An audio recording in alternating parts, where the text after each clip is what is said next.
Memos requesting for petrol vehicles is very welcome.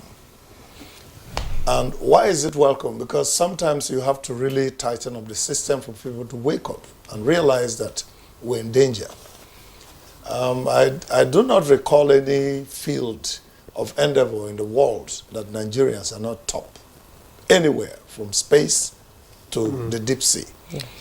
And so it really beats my own personal imagination. I don't know, maybe from the generation we grew up in the 60s, maybe we think and believe so much everything Nigerian. No, I believe in Nigeria.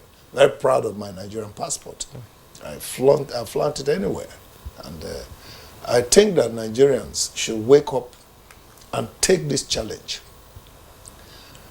One, it is not just only the issue of providing 1 million vehicles. 1 million vehicles is very easy to produce, like the DG Notaba said.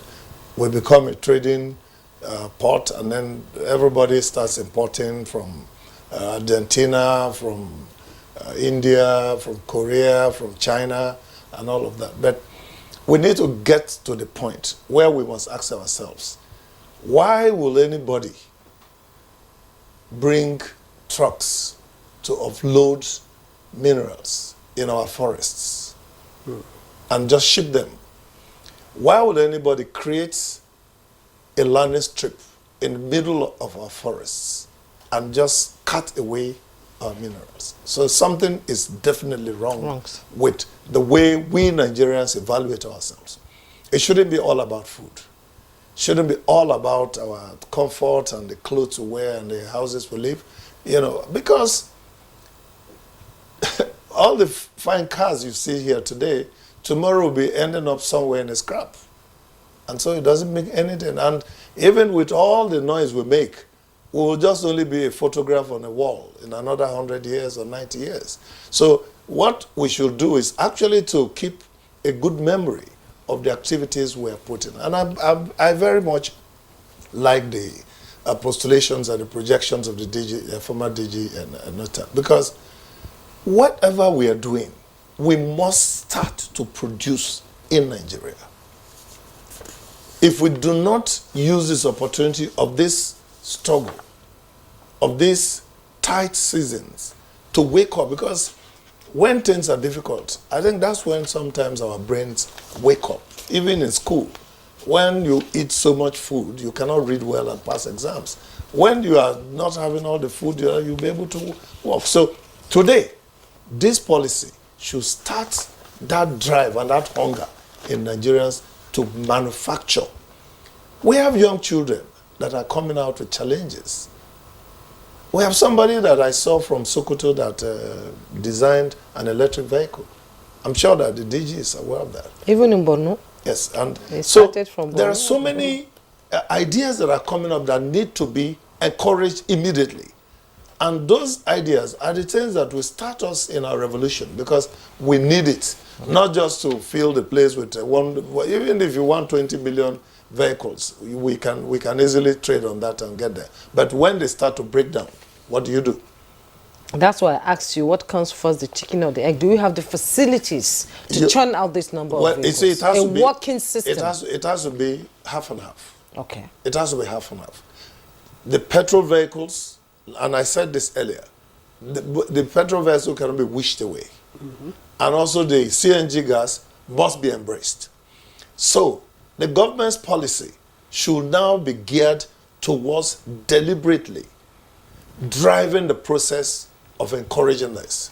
And that's how the renewed hope agenda should be able to have its value. That when you wake up in Ondo State, there is a new factory set up by Nigerians with foreign companies. That's a company, a friend of mine, that is doing such a very wonderful thing somewhere in Suleja there. When you enter into that place, on the outside it looks like it's just one rickety place. But when you get in there, you'll just be surprised as to how many expatriates are there, and they are training everybody, one Nigerian to the other. And I wish that that gentleman should, at some point, be able to talk publicly about what he's doing. They are manufacturing every single thing from screw to a whole car. So if you drive your dilapidated car there, they can just refurbish it and bring it new. Make it new with all the parts. So we have those kind of innovators and innovations in Nigeria. So the government should find out how to encourage that while we are still moving on to that. So if the president has rejected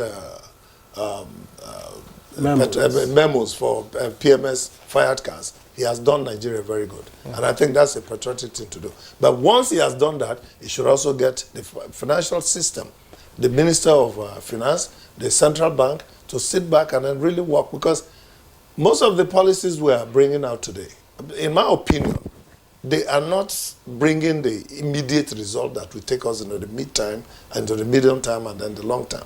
We should, at all times, be looking at how we can realistically grow our economy. When we were buying dollar for 80 kobo, when I went to school, I paid my school fees from Nigerian post office, 75 kobo, 75 or something kobo per dollar. We don't even go to bank. You walk into the post office and buy money order and use it to pay your school fees. So why could we do that in the 70s? It's because we had income coming in from our local activities, our manufacturing.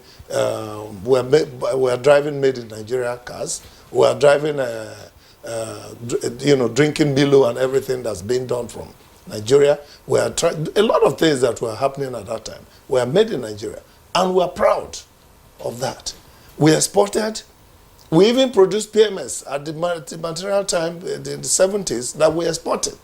Today we are the greatest net importers of PMS. So something that has been drastically wrong, I believe that the president should have the political courage and the political will to change the way we think, so that CNG is not just only to fire vehicles.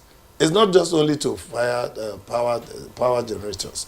It is actually a way to recall our money, because all this gas we are flaring is a natural gas and it's wasted since 1960. Look at how much money. So this initiative should drive towards that. Let's capture that gas.